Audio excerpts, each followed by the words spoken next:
Life Management Science Labs would like to acknowledge that we live and produce this podcast on the traditional lands of the Wurundjeri people.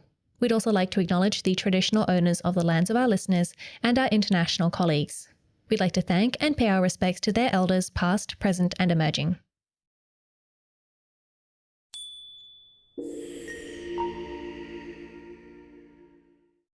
Hi everyone, and welcome to Room by Room, the home organisation Science Insights podcast, produced by LMSL, the Life Management Science Labs. We're champions of life management science, providing structured insights informed by science and inspired by practice on key aspects of conscious living. Each week we bring you scientific and practical insights on each element, with the expert knowledge of professionals in the field. I'm your host, Gabriella Yastra, coming to you from Naarm, Melbourne, Australia. Let's begin. Hi and welcome back to the podcast. Today we're talking eco-friendly materials and sustainable construction systems with Anna Perramon Dominguez, who is an architect and director of Arc Nature. Hi, welcome to the show. Hello, thank you. Thank you for joining me. Do you mind introducing yourself in a bit more detail so we get to know you a bit better? Yeah, no. Well, I'm Anna. I'm from Barcelona. I came here to Australia like 4 years ago. And yeah, I work as an architect back home in Spain like for 4 years. And actually I'm here since working 3 years already. Mm-hmm. And learning a bit around. I travel a bit in Indonesia, in Thailand also. Like I like to see how they build in different countries too, what they use and which construction systems they're using. Great, and we're going to get into that a bit later in a bit more detail as well. But what brought you to Australia? Was it that wanting to learn and explore a bit more? Honestly, I thought that here, I would say something that maybe is not right to say, but I thought that you were like more developed in, let's say, sustainable construction. Mm-hmm. But then I realized that it's not like this.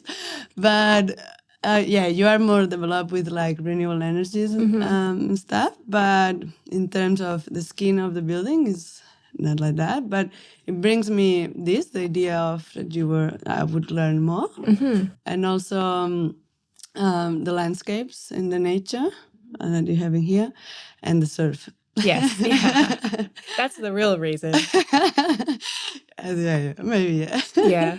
I think, having done this podcast for a little while, Australia still has a lot of work to do in terms of being more eco-friendly in terms of materials and our systems, and even with our energy and all of those things. But hopefully we're helping a little bit there today. And also, in your work as well, hopefully we're making a bit of a mark, and hopefully that'll help to move things along. Slowly. Yeah.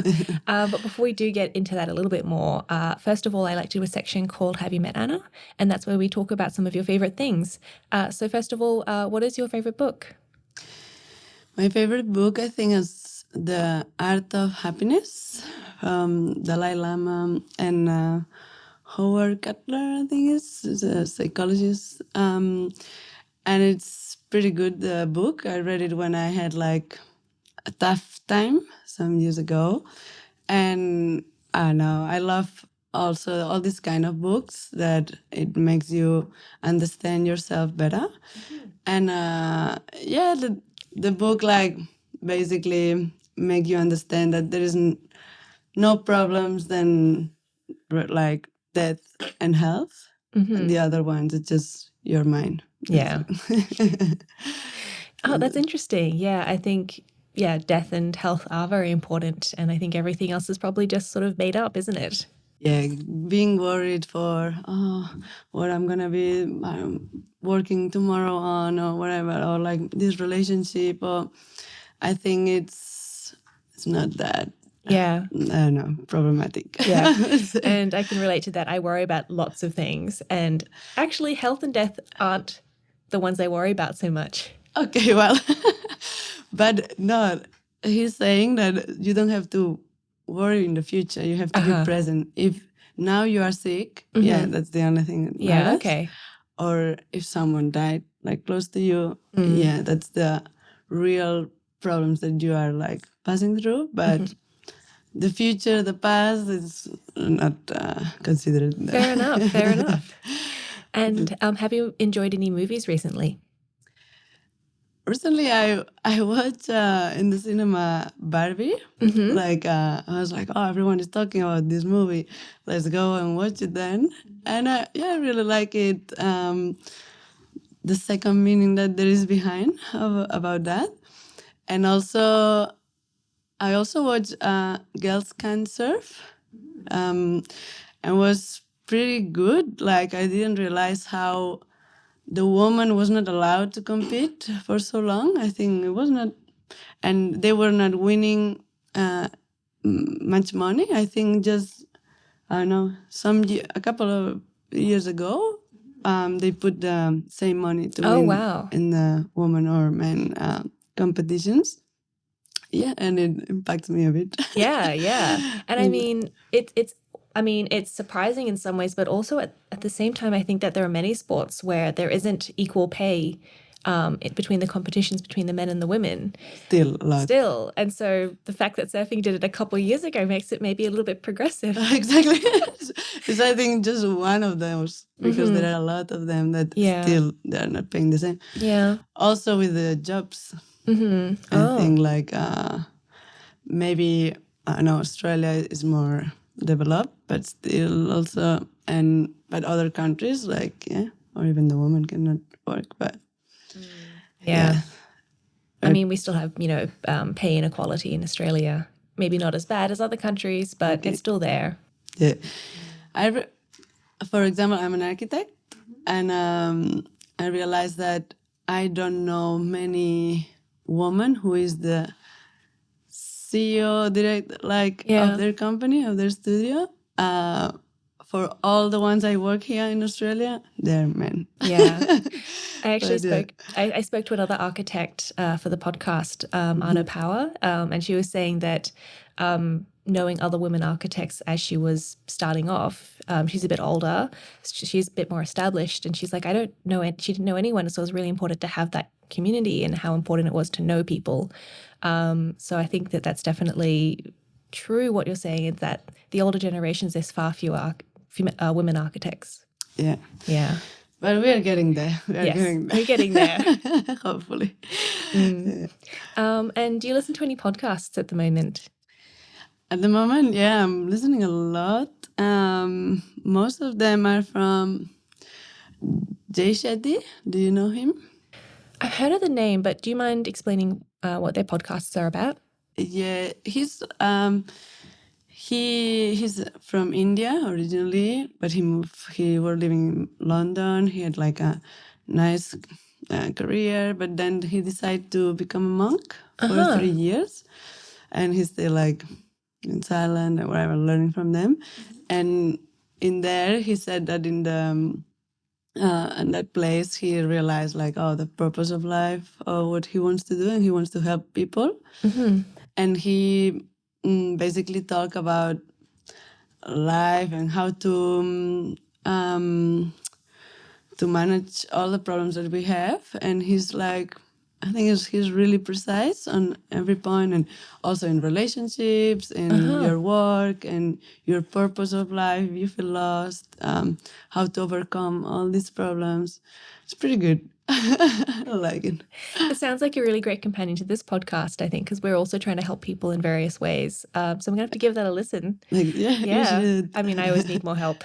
No, but it's always good to, I don't know, to rethink everything of yourself and better. And get some new perspectives about different problems as well. It's always good to learn. Great, thank you. And do you have a role model? I don't have specifically a role model like this person, I would say. But I do have like kind of people that I really admire. That is this kind of people that puts all their efforts in their lives to help people, and they don't care about all the other people think. They go out of the box, let's say. I don't know, I would say like maybe one example, like Greta in the back, like she's just a girl, Yeah. and she's like, yeah, we have to fight for the climate change and stuff, and it's like, I don't know, she doesn't care about anything else and goes ahead, and even if someone tell her you are a girl, what are you doing? Like, Yeah. yeah, she doesn't care. Also, some artists like Gaudi. I don't know if you know Gaudi A from little Barcelona. bit. Did he build the church or start building the Yeah, the church? Sagrada Familia. Yeah. She does like crazy architecture, like organic, like curves, crazy stuff, like that. Maybe when he starts, the people would tell him like, "What are you doing?" It's like you have to do it square, you know. He's like, "I don't care. I go for it. This is what I think, the passion that I follow." And yeah, I think it's the constant and perseverance of someone and passion and don't care about what the people think. Yeah, I think that, I have a lot of admiration, for people who know what they want and they're not afraid to go for it and they're not afraid of what everyone else is saying. Exactly. Yeah. We should be like that all the time. And have you completed any courses that have inspired you? Lately, I was doing like a marketing course that because now we're going to the digital world full on, and I was like, maybe I should like learn a bit more for myself also to put me out there and to understand how it's working all this crazy world because the other generation is coming with everything learned and stuff, but I'm from the 90s. And it's like, not like we start to know a bit more, but just like a little about this digital world. We don't know that much. Yeah. As the youngest, I think. Yeah, I think I experienced that the other day. I was like, oh, this phone, I don't understand how I'm supposed to use it.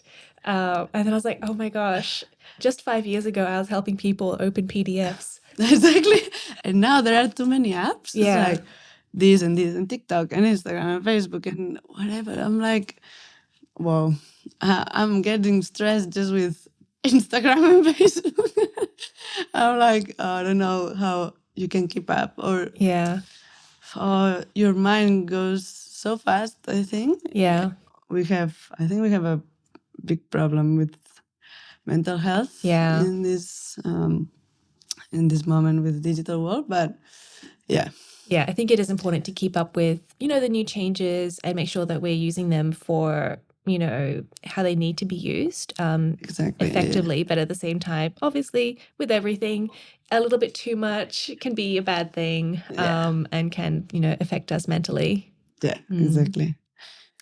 So I like to start off the podcast by defining some key things so that, we know what we're talking about in the topics. So the first thing I'd like to know is, how do you define home organization?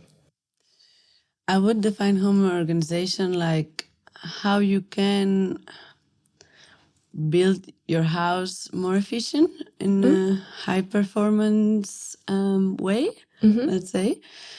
And I think that for this case, like you have to understand like there is two main strategies to make your home more efficient, let's say. One is like the passive strategies and the other one, the active ones. So the passive strategies are like the ones that, for example, the orientation, where you have how you locate your house, the sun study that you do, if in winter you have more sun or less, in summer, if you can like, I don't know, cover yourself and protect yourself from the sun in summer, you're gonna be more fresh. It's like these passive strategies, the ones that you don't need any external resource to be comfort inside of your house. Also, the skin of your house. If you have like a good isolated house, you would not need that much demand for your heating or cooling, let's say. But if it's like paper walls, Like my place. exactly, then in winter you're gonna be, or in the peak of the cold, you're gonna be so cold. You're gonna need a lot of heating, and all this is super important. And also the materials, like you need to know which materials gonna give you some freshness maybe in summer for their thermal mass, or which one's gonna give you some protection, like a jacket for Yep. you for winter. And but well, this would be like the passive strategies. Do you know about passive house? I know a little bit. So, yeah. Yeah, and like passive houses, it origins in Germany. I think 1990. Well, it was like some of the architects, they got together like to understand which would be the high performance house.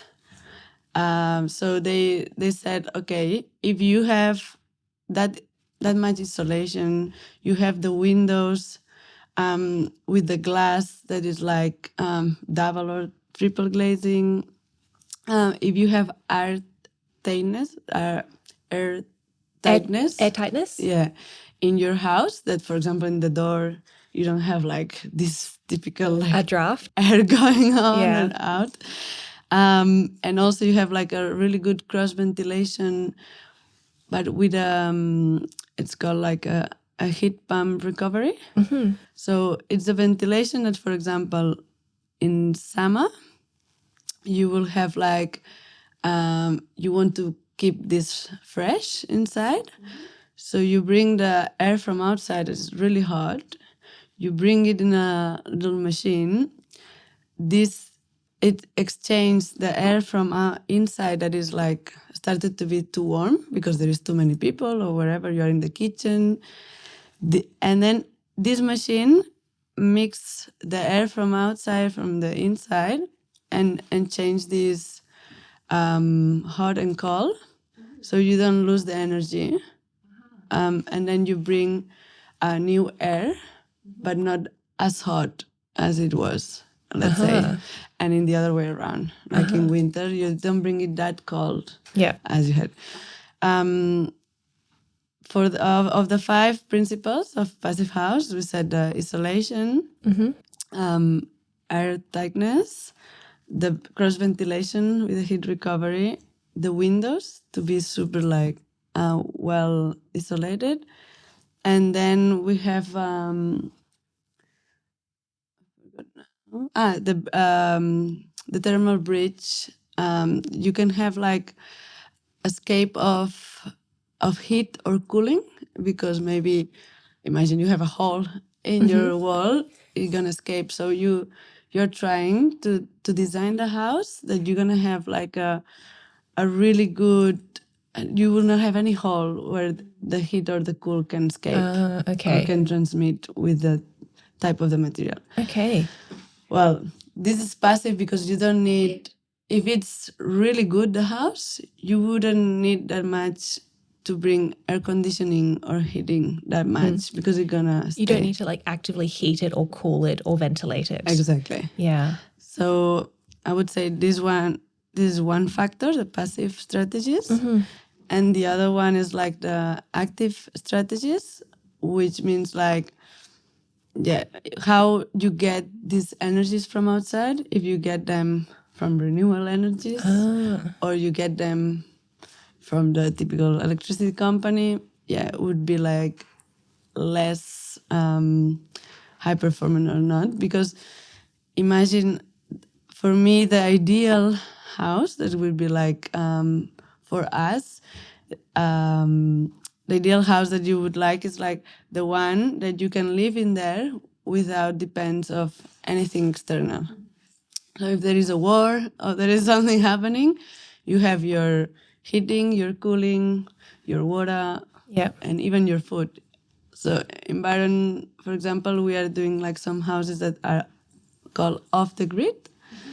So you have your energy from the solar panels, you heat and cool with that, like, I don't know, and you recover, you take all the water from the rain and you put it in big tanks where you can reuse it in the house.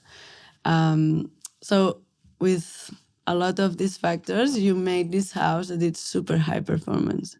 Like you wouldn't need anything exterior. You will not spend that much money after to live in there, basically.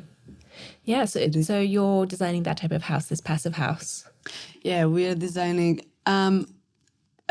We use the same standards. We tried, but to be an actual passive house, you need like a certified for that. We don't do that, but with my workmate that I work with, she's certified in a passive house. So what we do is like we design the houses with these standards, and so it's gonna be so much more efficient. Yeah, great. That sounds amazing. I mean, I hate putting the air conditioning on in my apartment. You know, because it's. I mean, I always put it too cold, and then you get too cold, and then you turn it off, you get too hot. And it's like, why doesn't it just stay the perfect temperature without having to do anything? And that sounds like exactly. And we, in one house that I built in Spain, in Costa Brava, what we use is like, it's called aerothermia. So you take the air from outside and you use this in the condenser, like to change this energy. So you get more efficient energy from the outside. And then with this, you have like low temperature fan coils. So it's kind of a air conditioning, but it's low temperature. For example, the air conditioning gonna go like too cold or too hot. Yeah. This one is like subtle temperature. You will never be like too cold or too hot. Yeah. So you just need to heat the water. Like a normal radiator would be 60 or 70. With this one, it's just 35. So it's almost the half. Yeah. So it's half energy that you are using. Yeah. And if your skin of the house and you are well performing this house, you would not need that much cold, you know? So you're gonna save a lot with energy. And I mean, energy is so expensive right now. And so, you know, and that's amazing. And it's going to get more expensive. Yeah. Exactly. So we talked a bit about, you know, passive houses and what that means. But today we're going to be talking about, so, you know, eco-friendly materials in construction. So do you mind, you know, what is eco-friendly? How do you make your house eco-friendly? And then after that, I'm going to ask you some questions about construction. Okay. The eco-friendly meaning, I would say that it's the embodied energy that you need to use to create this material, to produce this tile or this structure.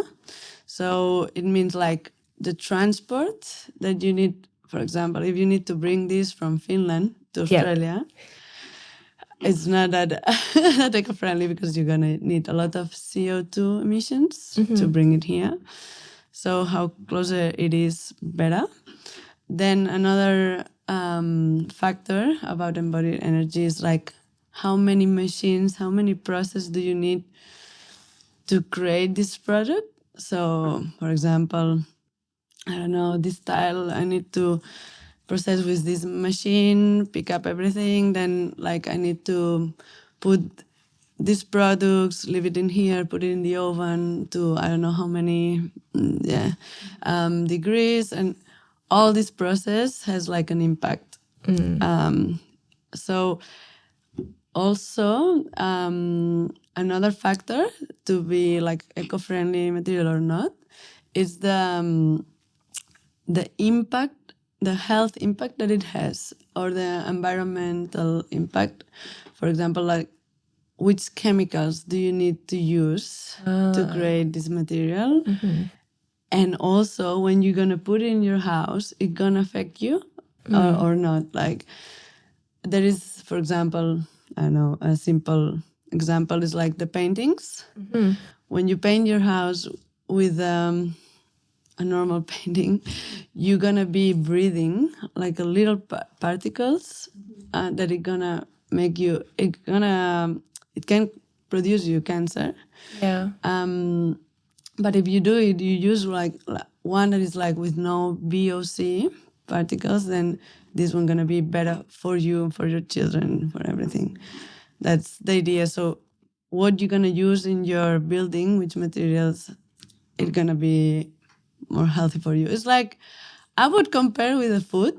Like when you go to McDonald's and you're gonna eat a burger, yeah, it's cheaper. Yeah. But it's gonna be like more processed food Yeah. and like Less I don't know what they put. nutrients. Yeah, what did they put in there?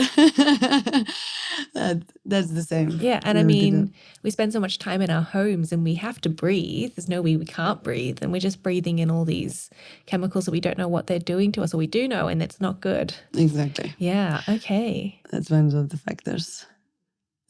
So yeah, so using materials that are better for us, that are maybe more locally produced and, you know, with less processing. Exactly. Yeah, okay. Yeah. And I'm guessing also that maybe eco-friendly materials, does that also extend to, as you said, passive houses, reducing how much energy we're using to, you know, heat, cool, run our house as well? Yeah, sometimes because well, passive house I would say is more like the energy that you will need or demand, but there are a lot of eco-friendly materials that they have better characteristics than like I would say like chemical materials or like super processed materials, you know. Do you have any examples of these? Yeah, for example, we have like we were doing like timber houses in Spain that are prefabricated, like, and we put you can choose an insulation in your house that you want. There is this foam. I don't know if you ever seen this yellow foam. Oh yeah. This is super toxic, and it also if there is a fire in your house, you're gonna you're gonna burn straight away. Oh dear. But well, what I mean is like this is it's not good for the environment and also neither for your house. And we were using like timber fibers that you can also recycle them from fabrics that they are like cutting wood for structures and stuff. So they keep all this waste and they put it in planks and they make like it's like softy, but this has more character euthermal. Well, it feels more warm in your house. It's gonna keep you more warmer than the one that you spray over there, for example. Yeah, maybe it's a bit more expensive, but well, it shouldn't. But it's gonna be so much better for you. Like because then you will not need that much energy to cool or heat. Your place. Also, now there are like a lot of, I don't know if you heard about hempcrete. I don't know much. Can you explain what that is? And yeah. It's basically walls made by hemp, lime, and water all mixed. You mix it like the concrete. You put some of the hemp straw in there, like some water and lime, and it makes like a pasta, like I don't know, like a paste? Like a paste, sorry. Yeah. Pasta, I was saying in Spanish. Like a paste that with this, you build like the same molds that you create for the concrete and then you put it on. Yeah. And this is so much better because the concrete wall, it cannot breathe. So what it creates you mold in your house. If the humidity cannot go out and in, like it creates well, basically out. If you are having a shower Yeah. in your bathroom, then the thing is that you need to let it breathe, and the vapor, the steam, Yeah. goes out of it. Mm-hmm. So that's, for example, like a lot of organic or alternative construction system, this will breathe. Uh-huh. And then it creates like, it's so much better for your health also. Yeah, that sounds great because, the place that I'm living, made of concrete, and we have to have, extraction systems in the bathroom or we'll get mold. Exactly. If our walls were, as you were saying, a bit more, I guess, allowing of porous. Breathable, yeah. Breathable, porous. Maybe we wouldn't have to have that, or we wouldn't have to use the fan as much. Exactly. Yeah. And you will use less energy Exactly. to extract this. Yeah. Interesting. Great. And I imagine that this type of materials, they require maybe different construction systems. So what is sustainable construction? Yeah. Let's say the ideal sustainable construction would be like, you don't need to transport a lot the materials from outside. Yeah. If you use the materials from your plot, that would be the best idea, like the best scenario, and it's possible. After I will explain it. Also, transport also have like local workers, like helping the community. Also, like not bring someone from Sweden or wherever, like to build because it's better or it's cheaper. Or what else? You have like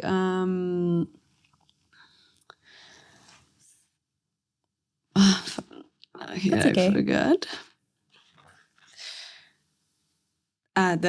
Also like exactly, you can recycle, or if you can recycle or reuse these materials when you build a house. Now it's so trendy to be prefabricated, let's say, because you can like you're gonna bring the foundations that you can like put it in and put it out if one day you leave or you want to sell this house or you want to sell it in another place, you could do that. So this is more sustainable than do something that is super forever, permanent. Yeah, because you will need to demolish. You will have a lot of waste after it, and all these waste, how we manage it, and etc. etc. Okay, interesting. So not creating a house that's going to last forever, but instead creating a house that you can actually remove. Exactly. Interesting. We know one guy who's like selling houses from America that they don't want it anymore. So he unbuilt the structure of the big sheds. Like they're like big, chunky timber wood that is like in good quality. He shipped them in a boat, and he brings it here in Australia to sell them, to build it up again. And it's much cheaper because if not, like they would demolish anyway. Yeah. They will have to dump all the waste somewhere. Yeah. And instead of it, you reuse it for someone that needed it in here or whatever. I do have a question about that. Yeah. So you were saying before that, one way to minimize or to be more eco-friendly is to reduce the amount of like shipping that we have. So, I mean, Exactly. I guess the way up there is if you buy this house from the US that is already pre-made, so you're, saving something from being, from going to waste and also not having to create new materials, but you are having to ship it. Does it reduce the eco footprint? The thing is, like a lot of materials that you are using, they came already Okay. from outside anyway. But it's true that you have to put it in a balance. Yeah. Maybe it's not the best to bring it from America to Australia. Yeah. Maybe Australia to Australia would be okay. Exactly. It's do the same kind of. But yeah, this guy was like selling it from there. He could, but that's why, like, if you have all the components like good, it's gonna be more sustainable construction than if you just have 2 of the 5 of those. Yeah. So it's true what you're saying. Yeah. It would be better that way. So someone in Australia, please start a business where you deconstruct houses and then sell them within Australia. Exactly. Yeah. That's it. And are there some other, trends that, architecture firms are using for eco-friendly materials? Like why they're more trendy, no? Yeah. Well, I think why is like, thank God we are aware that we are like have like an amount of resources in this planet. We don't have more. It's like this, and every time we are more and more people. I think now we are 9 billion. Are we? Sure. Oh gosh. Last I heard we were 7 billion. No, we're going up. Yeah. And quicker because how more people we are, more children gonna appear. No? Yeah. So yeah, I think more and more people is getting more aware of that. Like we need to go this way, and also like a lot of clients, there's like, I want to be more sustainable. I want to do something for the planet. I feel like they want to do that.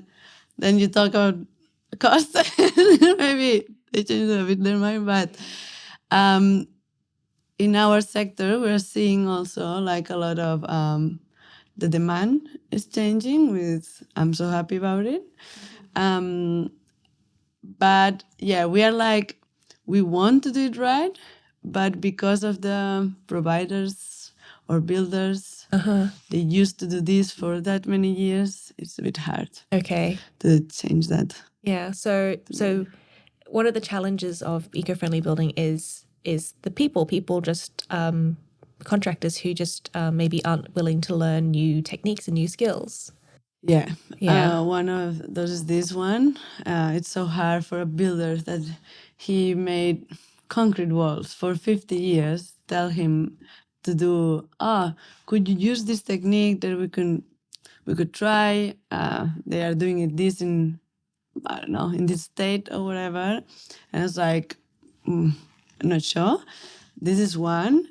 And the other one is like the government, like, well, maybe not that much in here, but in Spain it's so hard to test a new construction system. So, for example, I want to do bamboo houses now in here, and no one tests, how much they perform, how they perform. Then, they don't allow you to use them. This I understand for safety, but I think they need to make it easier for us to test and do some trials or whatever. So here is the hard part to do the change. And I guess there's nothing much that we can do about this, except maybe showing that there is the demand, and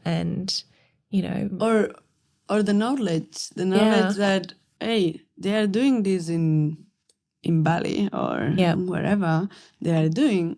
Check it out. It's like, it's working. It's like super thermal comfort. Like, it's pretty good. Why we don't take this information and this testing and bring it here instead of like, but I think this is a process of the architecture school, like to make this happen and to be more open-minded that there is a way to make it better. And, but we have to keep going and push it a bit. Like, also it's the mindset. Because someone is like, I can't be bothered to try it this way. No, let's do concrete. That's it. Whatever. It's like, no, there is a way. Let's try it. But that's the problems that we have. You also mentioned that costs can be prohibitive as well. So, I mean, I imagine that, I mean, number one, the labor would be more expensive because you're maybe trying some new things. And then maybe the materials are also more expensive. So how do you balance, the cost between trying to be eco-friendly and, maybe long-term reduce costs versus the outright cost that you have to pay at the beginning? For me, it's not that the material is more expensive. It's that because the process is, I would say, it's more simple, less chemicals. I don't have to pay. But the problem is that there is not that much demand. Yeah. It's like when we start to have phones. One phone was like so expensive. It was like there's not that many. So I think, or the solar panels, like also was so expensive to have that. And slowly, how more demand we have, more cheap can be, like because there's more demand, the fabric, they can do different ones. So it's like less cost for them to do it, not just one or two in the year. So I think like it's like a circle, Yeah. like that if we push more, Yeah. it's gonna be cheaper after. But also, I wouldn't say is that much expensive. A lot of these alternative construction systems, you can do it yourself, let's say. So if you you learn how to do it, you can do it. And also the initial cost is higher, but the long-term cost gonna be cheaper. Because what we are saying, like you're gonna save so much money in heating and cooling, and who knows how much gonna cost in 1 year the electricity or anything. So I think it's a long-term cost. It's better, it's cheaper. Yeah. And you mentioned before, going to Bali and seeing some new different construction methods and materials. And so I understand that, you've moved from Spain and you've gone to a few different countries. Can you talk about your experience learning from, different countries and their different ways of building things? I think in Europe we are pretty like evolved in terms of like how to build like a high performance building, and now was pretty trendy like the prefabricated timber houses. And it's like I'm happy that there is like much more like providers that they want to do this, and I saw from before I leave from now, I saw like they are like now building like buildings all made from wood. Like I'm happy that because the wood for me is one of the most eco-friendly materials. The main reason is because all the life all the time that you need to grow this wood is giving you the trees that it gives you the planet and for everyone like the oxygen that we need and stuff. So that's the main reason. For example, here, this is what I saw in Spain, this trend to do everything more prefabricated, which is good because you reduce transport like machines or wherever and to bring it to the side, you have all in one side. Yeah. And also then I went to Thailand for in the middle of my degree. We went to an NGO. They were like building a school, and it was pretty cool because this local guy named Bo, he was like teaching the people from the area how to build their own houses in that school that we were building.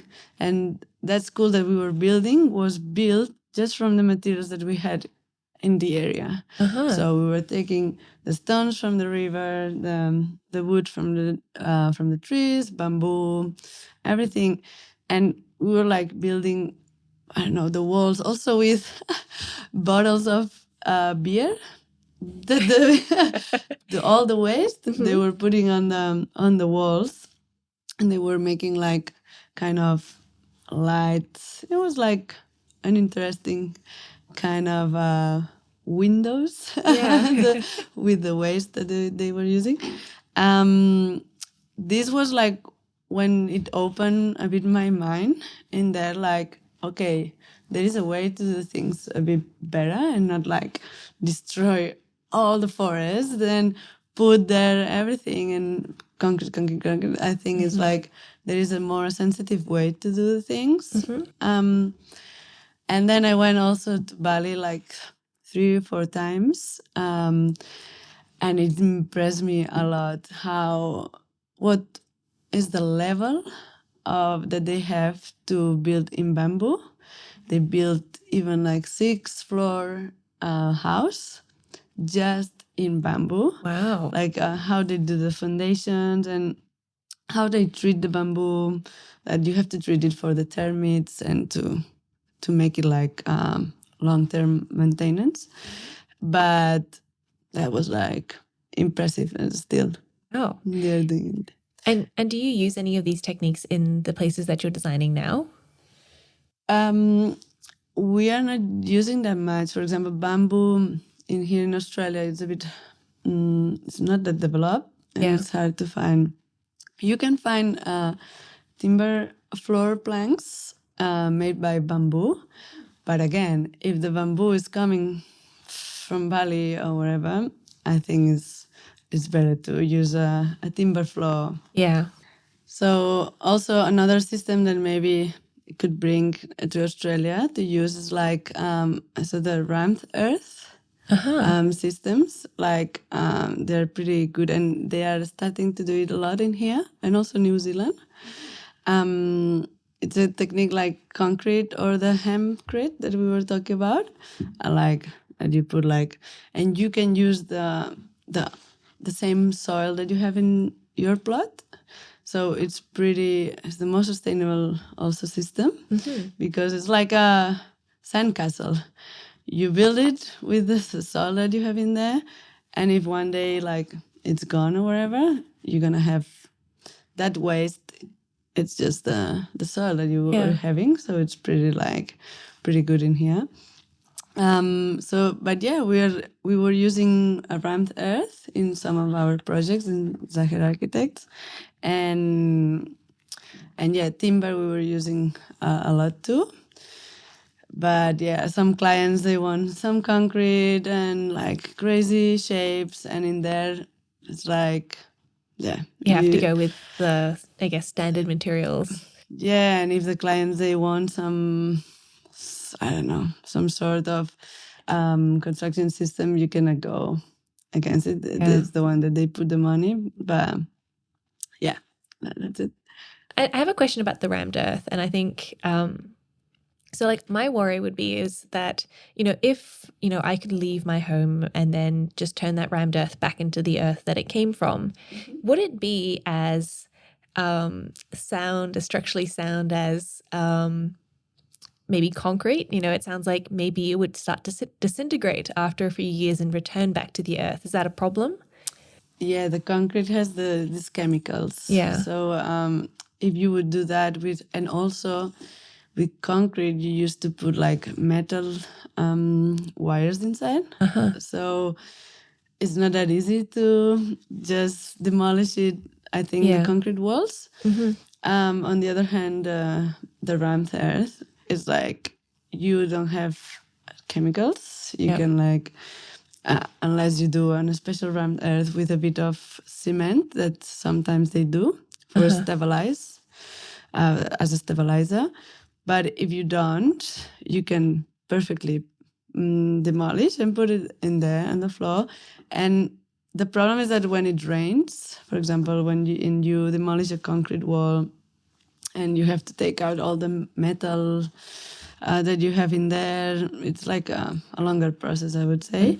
That also, when it rains, all these chemicals going to go to the river and to the ocean, and it's not that good. But with rammed earth, is there a chance that maybe a flood or even just, a really long-term leak could actually just, I guess, wear away at the soil and you'd end up with no foundations at all? Well, you do the foundations with concrete or like another type, or Okay. you can do it with concrete and stones. You need like a basement, and then you do the whole walls. Okay. You cannot like do just the round earth on the floor like that. Okay. You need to prepare the floor. Uh-huh.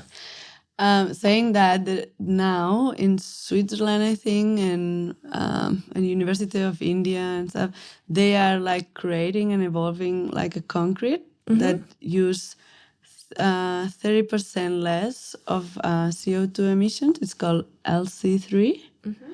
It's limestone, clay, and it's like more natural materials, and they are achieving that perform the same as the concrete. So this one would be one of the a really, really good construction systems. Yeah, interesting. Yeah. Great. And was there anything else with that you wanted to discuss before we move on to the next section? I don't know. I would say like we need to be like open mind and have the mindset that it's not the easy way to go in this sustainability goal, but I think it's the right one. So I think we have to put all the heads together and try to make it like better, and understand that even if the cost is a bit more in the beginning, it's gonna give you like the return investment after. Okay, thank you. And that moves us perfectly along to our next section, which is the practice and habit section. And so I'd love to learn, how do you incorporate an eco-friendly mindset into your work? I would say like you have to be like so clear with your clients of what is the best option to do, like the way to go, because sometimes they're gonna tell you like, oh, but this is more expensive, but you have to make them understand that it's expensive, but you're gonna have all this benefit, and it's gonna perform better. So I think it's how you explain the things, because I don't know, we have to, the architects, it's like we have the goal for the clients to make them understand, you have all these options, and this option gonna give you this way. So it's better to have like a large knowledge of different construction systems, to bring them in different climates also, because it's not the same a client that wants a house in Queensland, super tropical and stuff, or another one that wants here in Melbourne. You need to understand that not the same construction system gonna be the most sustainable in here or there, or more high performance. So I don't know, I think like to put this in practice at work, I would say it's like to keep learning and to keep like looking about all that stuff. And what about if you're trying to make eco-friendly choices in an existing home? In an existing home, you can change, for example, you can retrofit your house, so you can change your windows. For example, here, the most problematic thing I see in Australia is that the windows are single glazing everywhere. And in Spain or in Europe, you don't even think about this option. It's like minimum double glazing, and even in north of Europe, triple glazing. And it's kind of easy to change. So you take it and they fabricate like another one, the same size, and they put it in. And the other option would be do like a second layer of insulation to have it like to have this skin more efficient than now. That now it's like paper, as you said. But this is two of the alternatives that they will save you. And also the heating and cooling system. Maybe you can change it for a more efficient one. So we've got a few questions from the audience today. So the first question is a little bit related to what we've talked about before, but what are the small steps we could take to make our home more eco-friendly? And this is from Gracella ID from Instagram. Okay. Well, the steps is maybe the ones that we already said, like about retrofit your home, like with windows, and and have in mind how you can do it to make this house better performance, better performed, like with the skin, with cross ventilation also. Also, if you would like to paint or build a new thing in your house, like have in mind to use like some materials that are like the embodied energy that they have. It's like so reduced the energy that they needed, for example. Just check, for example, when you're gonna buy one tile, where it come from, how many process they need to do, and ask to the provider, because the provider, if it's bad, yeah, they will never answer you. Okay, so a good way to know a good provider is if they know things. Yeah, they can answer you not with percentage, and because there is a lot of greenwashing out there, you have to be careful. No, because it has 30% less of whatever than other materials. Okay, yeah, but maybe has 30% less of this chemical, but it comes from, I don't know, from Spain or whatever, that makes it less sustainable than the other one that maybe has not 30%, has 15% less of this chemical, but it comes from this and has less process to produce that. Or use recycle materials to produce this. For example, bricks. Now they are using like recycled plastics to make these bricks, or like the concrete. Also, they put some tires in it or whatever. So this could be like a good reason to see everything in a big perspective, instead of just they told me this is so cool. No. Okay, and everything else. Not in home building, but I think I've been tricked with that in my own personal life. This has got 20% less plastic. Oh, great! And then you buy it and you realize it was actually individual chip packets, so it's still got lots of plastic. Exactly. Yeah. How you chip it till here. Who work on that? Is the local people around here, or is like you pay $2 for a poor children in Indonesia, or I don't know where, or in India. So yeah, it's so important too. And you have also answered our second question from the audience, which is how can architects and builders integrate recycled materials into construction projects, and what challenges do they face? Exactly. And you've talked about that a little bit, but what are some of the challenges? Yeah, the challenges again, because they need to test it and see if, okay, I'm going to put in this concrete wall, I'm going to use pieces of glass or pieces of bricks that they demolish one house and they put in there. It's pretty good because we are having less waste. But yeah, we don't know how this is going to perform. Maybe it's going to break, going to fissurate in 5 years or no.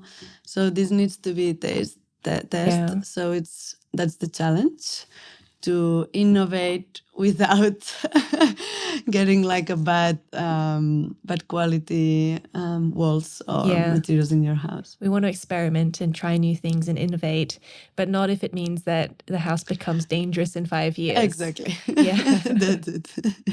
Thank you so much. That's all for our questions from the audience today. Okay.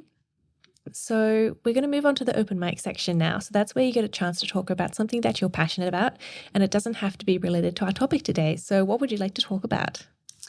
I would like to talk about like health in physical and mental, like all together, and surfing related, because I think like it's one of the passions I have, and it helps me a lot to be like present and to be physical healthy and like mentally too. Like if I'm so stressed, I go to the ocean and I'm really like in my zen place, let's say, and more here in Australia, the dolphins are all around, and like it's amazing. Amazing.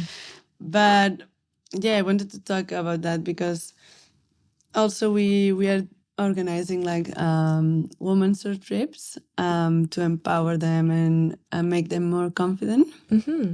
And I think like there is like a big thing of there is like a lot of men in the water, but women, sometimes I feel like, oh wow, I'm the only one here.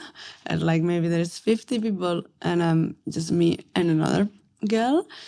And I feel like we don't have, I don't know, enough confidence that we're gonna be, I don't know, out of the water, and like we are like a bit more, oh, we never did that much before. There is not that habit Yeah. for us to surf that much. Now it's getting so much better. But before was like, yeah, no one was surfing as a woman, I think. Well, no one, but it Yeah. was weird to see maybe a woman. I don't know if this is I know that I don't really know anyone who surfs, and I think that maybe because I don't live super close, I think, to any place to surf, so it's a little bit prohibitive. You know, you've got to buy a board, you've got to buy like I guess a wetsuit, you've got to go to the place to go surfing. And if you don't have like an established network around you of people who are going to take you for your first time, maybe it's a little bit more difficult to get started. And if it's mostly men and boys going and women aren't really considered, women aren't going to be going surfing and learning how to do it. Exactly. I think here it's because for so long the men, they were already going out together and stuff, so they have the habit that, I don't know. But the woman, it's like sometimes it's a bit, I would say like, I don't know, I'm the only one here. Maybe I feel like, how you call it? Excluded? Yeah, a bit that you shouldn't be there, maybe. Why I'm the like only an one? outsider? Yeah. Yeah. Exactly. And I want to encourage like that the women, we are like more capable, more like for sure enough capable to more go confidence and confidence with them. And that's why we're doing these retreats. Like apart from showing you the pop-up and techniques, it's like a mindset change, let's say. We used to like the woman to go all together everywhere, and no, we can do this, and doesn't matter if, because the men usually they have more strength. Yeah. So it's a bit, they can do it, but maybe I can't because like I don't know. But no, it's not true. We have like more eye detail on the technique, and we can like use this tool for it. What we lack in strength, we have in technique. Exactly. Great. No, it's true. Yeah. Thank you. And so if people do want to join you, can they join you? Yeah, for sure. Yeah. Yes. Where are you running this and how can they find you? We are mostly in Byron Bay, but we're gonna run some. We used to do in Jamba, Crescent Head, and stuff, but they can go to our website, Save Wave Community, or our Instagram. And we run them in Byron mostly, but we're going to run some in Sri Lanka, Indonesia, Morocco, to do some retreats out there too. Oh, amazing. To Great. know other cultures and stuff. Yeah, perfect. And we'll make sure that those links are in our show notes. So if people do want to find you, they can find you. And also, if people want to find out more about your work and about you, if they want to talk to you, how can they find you? They can find me in my website, artnatur.com, or in my Instagram too, art below score natur. But yeah, and I would be so happy to help if anyone needs some advice in order to do like a high performance and sustainable house. I would be so happy to help. Great. Thank you so much. And once again, we'll make sure all of those links are in the show notes so people can find you. They can follow you on Instagram. Exactly. Thank you. Join our work and strength to go and get better in this planet that it's like a bit going down. Yeah. So we can join forces to make things right.